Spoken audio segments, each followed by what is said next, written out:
Hey guys, and welcome to another brand new video. In this video, we actually have a little bit of an interesting story about how PlayStation themselves apparently actually ruined an entire game and an entire game's launch and basically the longevity of a game itself. And we've actually had a little bit of developers actually calling out PlayStation, calling out Sony in regards to their PlayStation Plus offerings.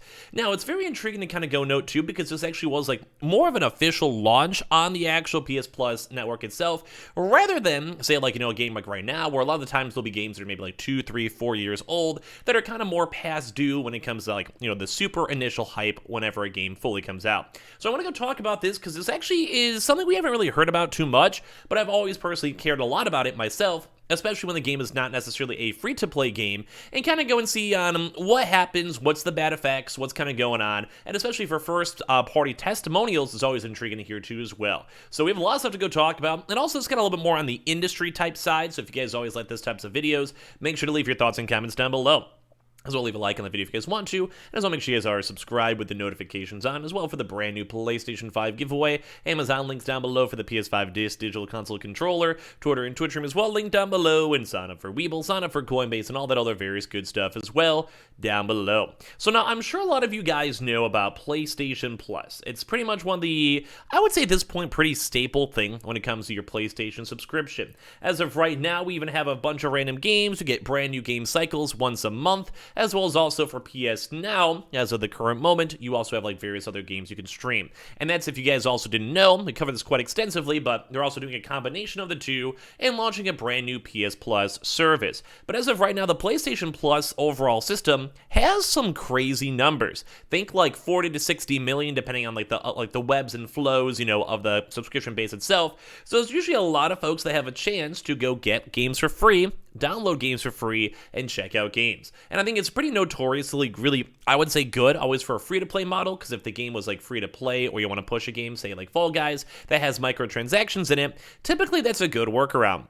Because at the end of the day, think like, say, GTA, which is one of the more recent promotions, you make a lot more money, say, on the DLC and microtransactions for the game, rather than people buying the game itself. I think GTA is probably the perfect example for that, as well when it comes to PS Plus, because it was only on PS Plus last month, and also, I believe, currently, as of now, for the multiplayer.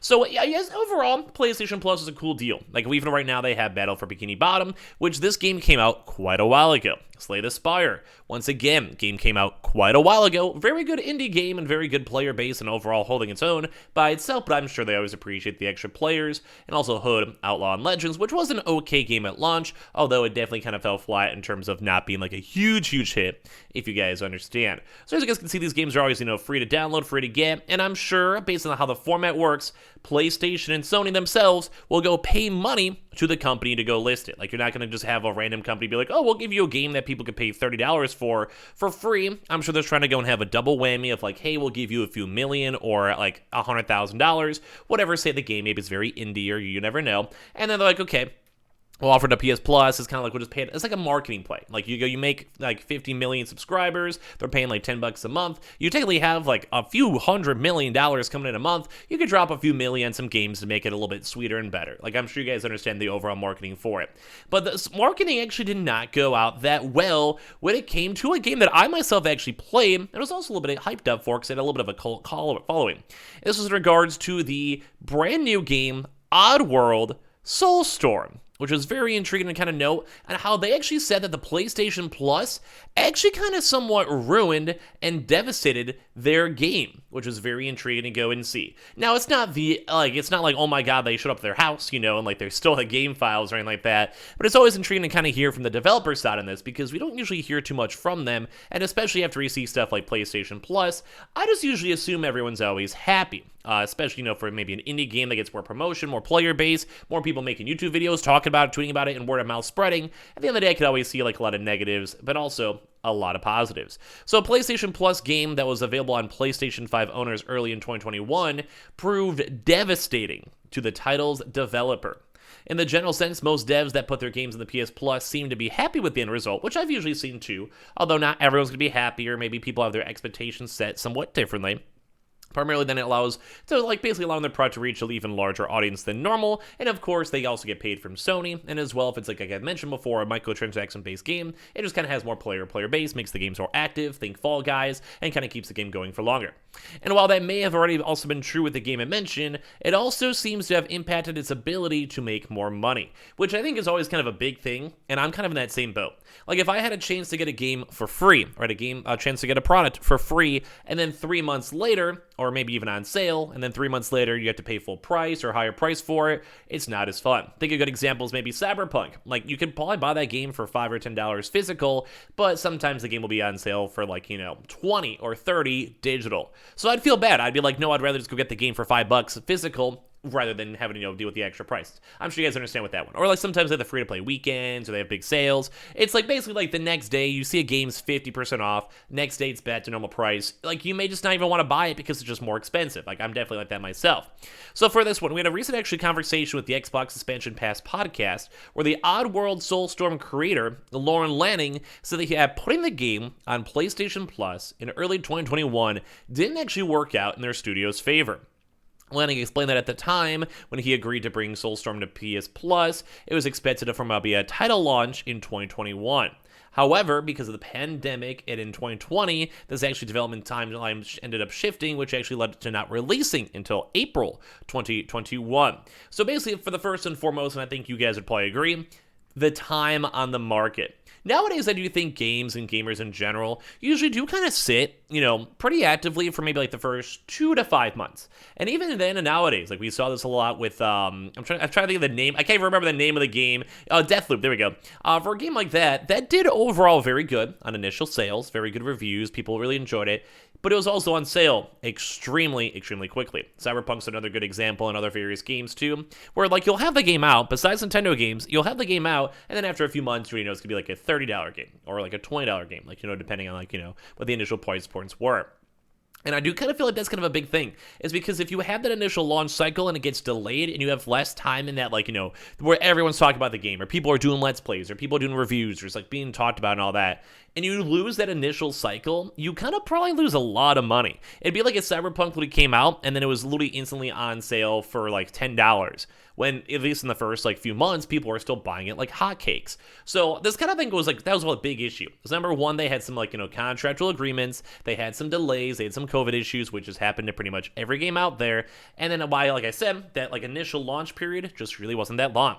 So how did this prove to hurt the game? Well, Lanning said that if Soulstorm would have released on PlayStation Plus in January, as it was first going to, the install base of the PS5 would have been much smaller at the time, which is actually kind of even contradictory to what I'm saying too as well, which is intriguing because that goes to show that they're almost expecting that basically no one has a PlayStation 5.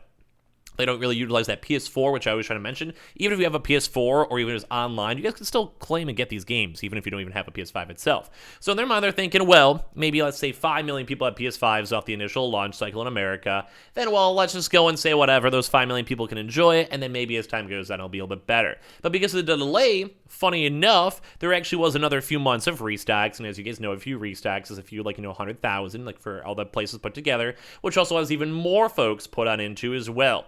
So it's always kind of intriguing. It's kind of like the double whammy. I still think my first thing, what I said first, is kind of more, I would say, in how the current game industry is. And it also is kind of on the inverse, too, because if you don't have that hype sale, it's kind of like just the opposite, just flipping it from what I just said from that.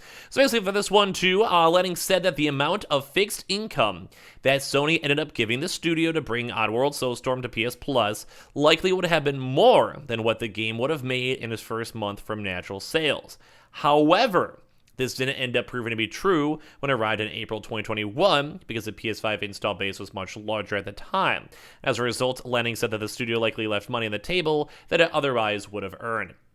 So once again, this is kind of just the equivalent of I'm going to say a little bit on the greedy side because you just never know. It's always hindsight's 2020. The game could have flopped. If you have something like PS Plus, more people are incentivized to check it out, even if they wouldn't have played it. Just because someone maybe played the game for an hour or two because they downloaded it for free doesn't mean they would have bought the game. So it could have maybe be a little bit on the delusion side on that one, but it is a good point to note that sometimes these smaller developers may actually go get Shafted when it comes to PlayStation. It's not really good when it comes to price. Although I'm very curious to see the initial price point they were offered in general because the game is somewhat notorious and it is pretty been around for a while, so you think there'd be some notoriety with it. But at the end of the day, they're basically saying they would have made more money and then done PS Plus like 6 months later, 10 months later, and if they would have had the same similar amount of money that PS Plus would have offered, they would have made a lot more. Like I said, it would make sense. Like, why would you rather pay money for the game or get it for free, or would you rather pay money for the game and then get it for free 2 years later? Now, if you get it too close, you're probably just either going to hold off on the buy or just want to get it in the first place.